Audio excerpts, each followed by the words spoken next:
करते हैं? क्या आदिवासी किसी इंसान को भगवान मानते हैं? क्या वे पेड़, पहाड़, नदी की पूजा अंधविश्वास में करते हैं? अगर आपके मन में भी यह सवाल है, तो आज का यह वीडियो अंत तक जरूर सुनिए, क्योंकि आज हम बात करने वाले हैं गोंडी भाषा के सिर्फ 2 शब्दों की। पैन और वैन सिर्फ 2 अक्षर, लेकिन इनके भीतर पूरी सृष्टि का दर्शन छुपा है। गोंडी भाषा बिना गोंडवाना को नहीं समझा जा सकता। गोंड आदिम वंश की निज भाषा गोंडी सिर्फ बोलने का माध्यम नहीं, यह ज्ञान की कुंजी है। गोंड और गोंडवाना को गोंडी भाषा के बिना समझना असंभव है, लेकिन समय के साथ हमारी भाषाएं, हमारा ज्ञान और पीढ़ियों का स्मरण धीरे धीरे लुप्त होता गया। इसका दोष केवल पिछली पीढ़ियों पर डालकर हम बच नहीं सकते।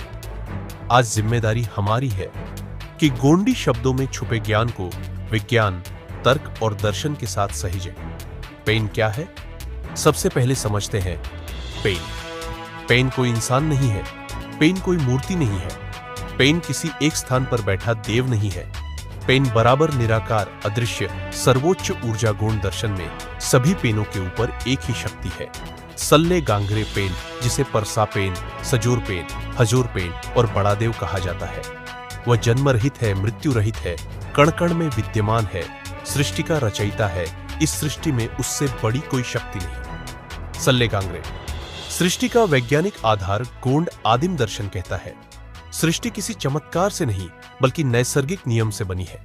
2 मूल शक्तियों से, सल्ले धनात्मक प्लस, पितृत्व गुण गांगरे ऋणात्मक माइनस, मातृत्व गुण प्लस और माइनस का संयोग सृजन करता है।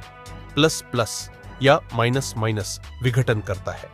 जैसे चुंबक में आकर्षण और प्रतिकर्षण होता है, यही नियम ग्रह नक्षत्रों की गति तय करता है, संसाधनों की उत्पत्ति और विनाश तय करता है, जन्म और मृत्यु को नियंत्रित करता है विज्ञान।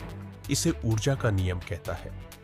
गोंड दर्शन इसे सल्ले गांगरे पेन कहता है। अब प्रश्न आता है, वेन क्या है? जहां पेन ऊर्जा है, वहीं वेन उस ऊर्जा का जीवित रूप है। वेन कोई देव मूर्ति नहीं, वेन कोई कल्पना नहीं। वेन बराबर जीवन पेड़, वेन है नदी, वेन है पहाड़, वेन है पशु, पक्षी, मानव, सब वेन है। जिसमें पेन की ऊर्जा बह रही है, वह वेन है। पेन और वेन का संबंध, पेन बिना वेन अदृश्य है, वेन बिना पेन निर्जीव है। पेन शक्ति है, वेन शक्ति का प्रवाह है। पेन चेतना है, वेन चेतना से जागृत जीवन। तो आदिवासी किसे पूजते हैं? आदिवासी किसी इंसान को भगवान नहीं मानते। आदिवासी पेन के प्रति कृतज्ञता व्यक्त करते हैं, वेन की रक्षा करते हैं, यही उनकी पूजा है। पेड़ की पूजा का अर्थ लकड़ी मांगना नहीं, उसे काटने से पहले सोचना। नदी की पूजा का अर्थ पत्थर चढ़ाना नहीं, उसे गंदा न करना। आज का विज्ञान और गोंड दर्शन, आज विज्ञान कहता है प्रकृति का हर घटक आपस में जुड़ा है, लेकिन गोंड दर्शन हजारों साल पहले कह चुका था, हर वेन दूसरे वेन का जीवन है। इसीलिए गोंड समाज प्रकृति का उपभोग नहीं करता, उसके साथ सहजीवन करता है।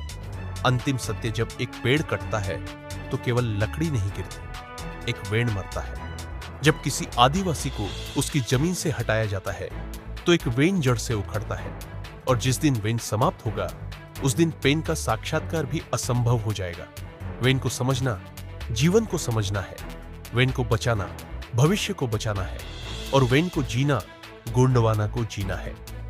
जय सेवा, जय वेन, जय पेन, जय बड़ा देव, जय गोंडवाना।